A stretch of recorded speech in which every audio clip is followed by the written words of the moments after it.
Radio Sucesos 101.7 FM presenta su noticiero Sucesos con Milton Pérez y Verónica Larrea. Un periodismo libre para una democracia plena. Los hechos y las opiniones de los sucesos que marcan nuestro tiempo.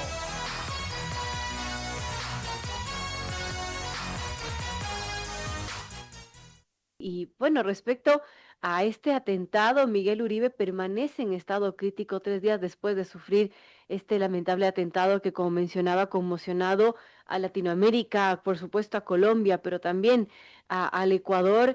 Y Miguel Uribe, senador y también aspirante presidencial, fue baleado en Colombia, permanece en estado crítico, así lo informó este martes la clínica que lo atiende en Bogotá después de 3 días del ataque. Está en cuidados intensivos ahora mismo. Vamos a dar la bienvenida a nuestra invitada, Ana María Serrano. Qué gusto, Ana María, gracias por acompañarnos. Y bueno, realmente, ¿qué se puede decir de este atentado criminal en contra del precandidato presidencial Miguel Uribe Turbay? Y realmente ha sido impresionante, y, bueno, todas las reacciones que han habido a nivel nacional, internacional. Y bueno, ¿qué se puede pensar de todo esto, Ana María? Bienvenida y gracias por acompañarnos en esta mañana. Hola, Verónica, qué gusto poder estar contigo. Gracias a quienes te están escuchando y pues en esta oportunidad también me están escuchando a mí. Como tú has dicho, ¿qué se tiene de información certera? Yo creo que empecemos por ahí. Los partes que viene comunicando la Clínica Santa Fe, la familia ha pedido que sea únicamente la clínica la encargada de hablar y de dar a conocer el estado de salud del senador, pues ha dicho que mantiene la gravedad, el pronóstico sigue siendo el previamente reportado, sigue en cuidados intensivos, pero estas horas son cruciales para determinar su estado de salud. Se habla de que continúa en un coma inducido, con lo que no se sabría las afectaciones que pudiese haber tenido. Las oraciones, las personas que se acercan todavía al lugar, sigue siendo constante y a todas horas del día. Es las imágenes que tú puedes ver alrededor de la clínica Santa Fe. Eso por el lado de la salud del senador, muy a la expectativa todos, pero el ambiente político es muy tenso y empiezan a surgir una serie de hipótesis de qué pudo haber ocurrido o quién es el autor intelectual. Juan Sebastián es el nombre del joven de 14 años que atentó contra la vida del senador Uribe, y también se va conociendo información, Verónica. Este joven se encontraba hace un par de meses en uno de los proyectos que tiene Gustavo Petro, que se llama Jóvenes por la Paz. Jóvenes por la Paz es un proyecto que se paga 1 millón de pesos mensuales a los jóvenes por no matar. Y digo porque esta es textualmente como lo calificó el presidente. Pagar 1 millón de pesos para que ellos se capaciten, vayan a ciertos cursos, a ciertas charlas. Y él lo dijo, vamos a pagar 1 millón de pesos por no matar. Pero pues Juan Sebastián, este joven, estuvo en este proyecto, ya ahí fue retirado porque no asistía a las clases, no estuvo cumpliendo los requerimientos que este proyecto requiere y se retiró. Mira tú que hace un mes la alcaldía de Bogotá lo encontró en una de las calles y al ver que estaba en un estado bastante preocupante, se acercó para tratar de sacarlo de la calle y ahí la alcaldía logra obtener información de él. Esto ocurrió hace un mes, en donde se pudo tener su nombre, sus datos, su vivienda, su número de celular, pero el joven también rechazó la ayuda que le estaba brindando en ese momento la alcaldía de Bogotá. Es decir, ya se encontraba, si tú quieres, sin saberlo, en un mapa o ya había identificación de este joven Juan Sebastián. El día de hoy se llevará a cabo la imputación, intento de homicidio y porte ilegal de armas, es por lo que se le va a cuestionar en ese momento a él, todavía no es un homicidio, es un intento de, y lo que le podría deparar son 8 años de prisión por ser un menor de edad. Y no en un centro de reclusión, sino en un lugar para jóvenes, para menores de edad. Entonces, esto va girando. ¿Qué falló? Empiezan también todas las hipótesis de qué fue lo que falló. La seguridad del senador. El senador tenía un cuerpo de seguridad de 7 miembros. Ese día contaba únicamente con dos. Y eso lo denunció también el presidente Gustavo Petro, ¿no? Que el dispositivo del senador justamente se disminuyó de manera No extraña estaba antes de completo sufrir ese día.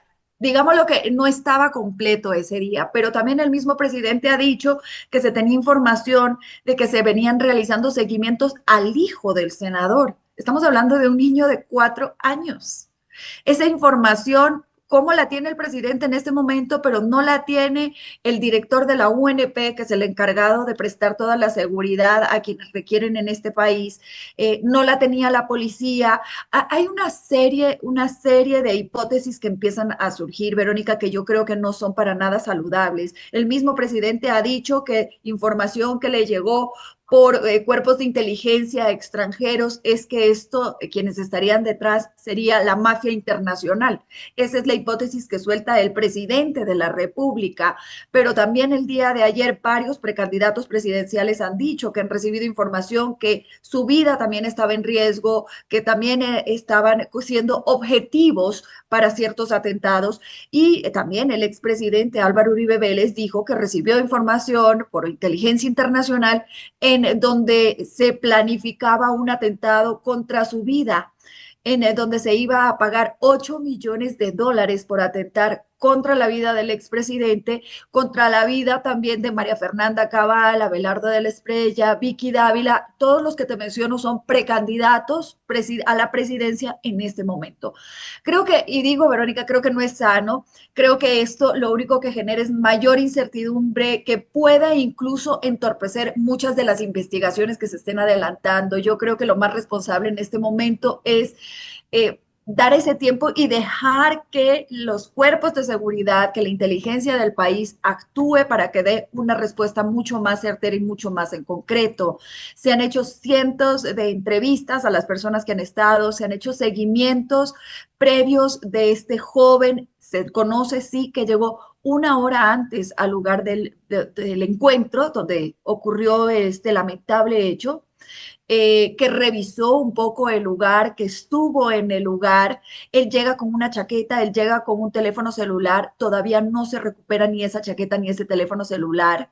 Entonces, se está haciendo el seguimiento, se ha hecho allanamientos de las viviendas donde él estaba y claramente se está tratando de ir hacia atrás para ver quiénes eran o de qué manera o con quién se estaba contactando Juan Sebastián. Se ha dicho que él tiene el afán de colaborar. La audiencia se iba a llevar a cabo el día de ayer, pero los médicos que atienden a este joven han solicitado que se aplace por su estado de salud en este momento. Recordemos que él también recibió un disparo en la pierna el momento en que intentaba escapar.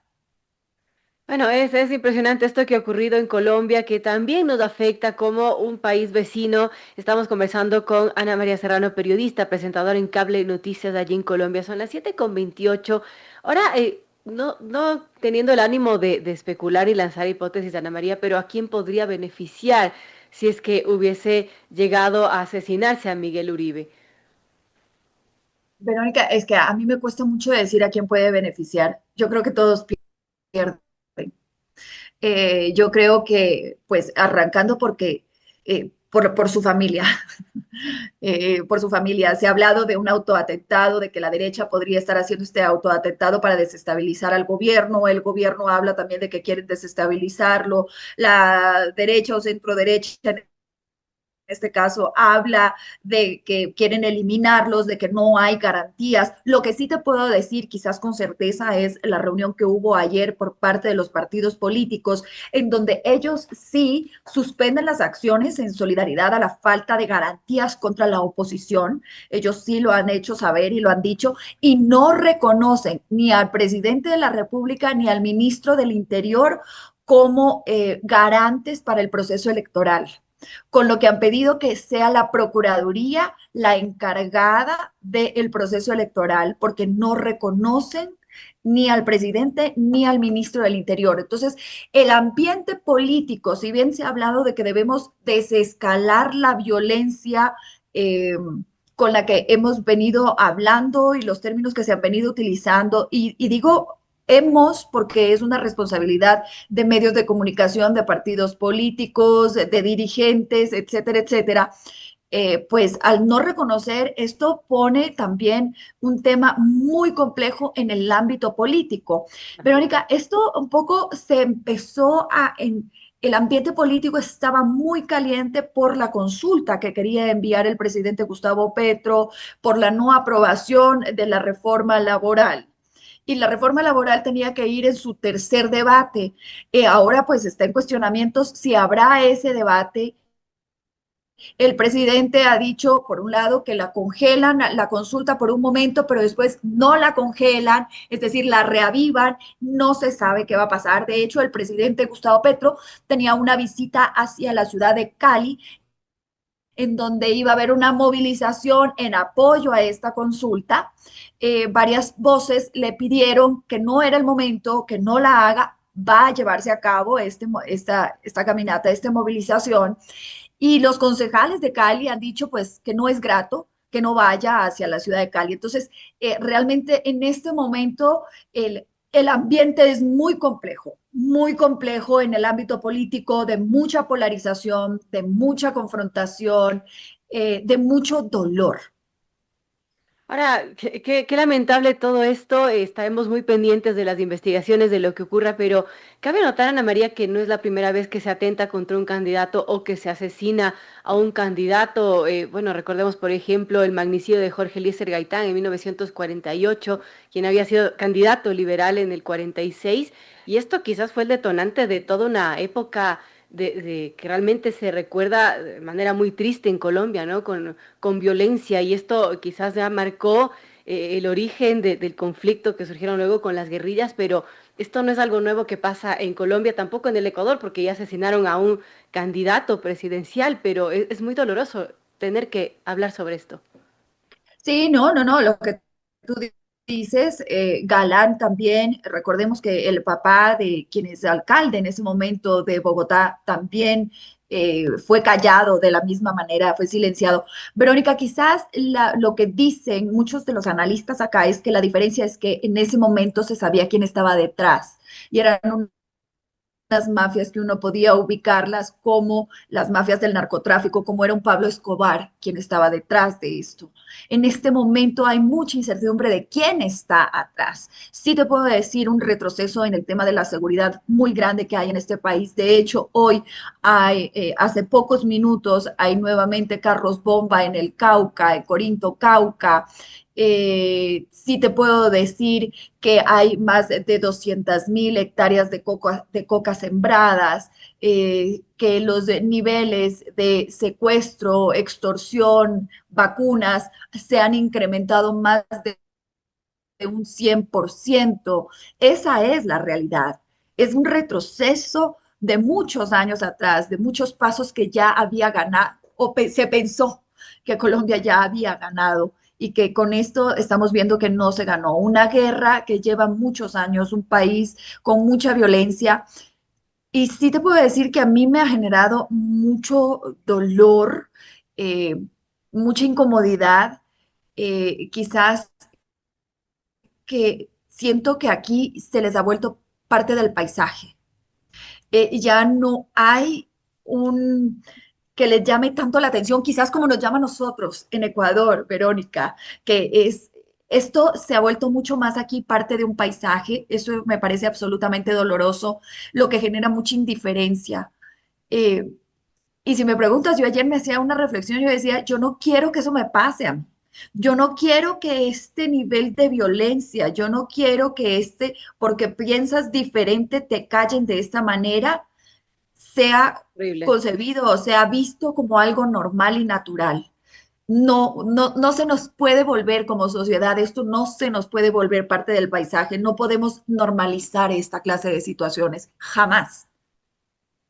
Así es, que lamentable tener que, como mencionaba, hablar de estas cosas, Ana María. Veamos qué sucede después de esto, que la salud de Miguel Uribe Turbay, que está en estado crítico en estos momentos en UCI, en cuidados intensivos, pues mejore y bueno, estamos muy pendientes de todo lo que Verónica, que estas horas de lo que has dicho del cuerpo médico es que estas horas son cruciales.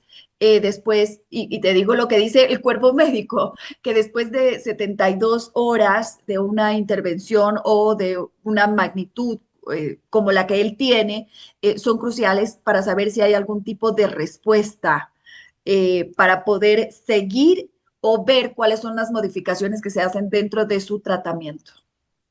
así es, bueno, hay un comunicado justamente de la Fundación Santa Fe de Bogotá que menciona eso, ¿no? Que el paciente Miguel Uribe Turbay continúa en la unidad de cuidados intensivos con todo el monitoreo, dice, y los cuidados que requiere, permaneciendo en estado crítico en esa franja de complejidad, se encuentra estable y las intervenciones realizadas en estas horas recientes mantienen su condición. Tienen Continuamos su realizando las condición. acciones para mitigar el impacto de las lesiones que recibió.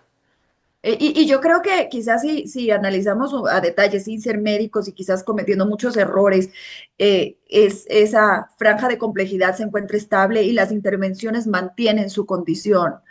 Y después te dice, su gravedad y pronóstico siguen siendo los previamente reportados. Así es. Eh, que hay dos corrientes, Verónica, cuando tú escuchas aquí a los analistas, a los diferentes programas noticiosos, el querer pensar desde el deseo o querer simplemente ceñirnos a estos partes médicos que nos están dando, y eso es un poco lo que tenemos que hacer por responsabilidad y por su familia y por sus seres queridos que les están acompañando y que están pasando de verdad un momento muy doloroso. Muchos políticos, expresidentes, compañeros de bancada se acercan constantemente a la clínica a acompañar a la familia que se encuentra ahí.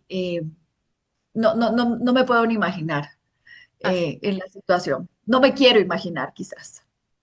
Es lamentable realmente, nos ha tomado igualmente por sorpresa esta situación, este atentado que, bueno, revive un poco lo que ya vivió el Ecuador hace un par de años con el asesinato de Fernando Villavicencio. Y digo, esto no podemos normalizarlo, no puede ser parte del panorama del día a día de parte de la política o de lo que sucede en nuestros países.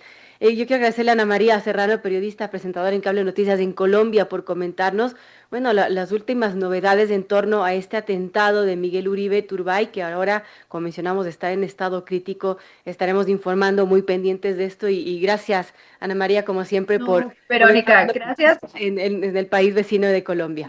Gracias a ustedes y la verdad, quizás uno nunca aprende en cuerpo ajeno, ¿no? Pero, pero yo creo que tampoco tenemos que esperar que nos golpeen a nosotros. Y hablo desde el país, desde Ecuador. Ya lo vivimos, ya sabemos, tenemos un claro ejemplo de que tenemos que bajar las tensiones, tenemos que bajar esa violencia verbal, porque en algún momento esa violencia verbal se convierte realmente en violencia física. Así es, terrible. Terrible lo que sucede. Gracias, Ana María, nuevamente por acompañarnos. Un abrazo, gracias.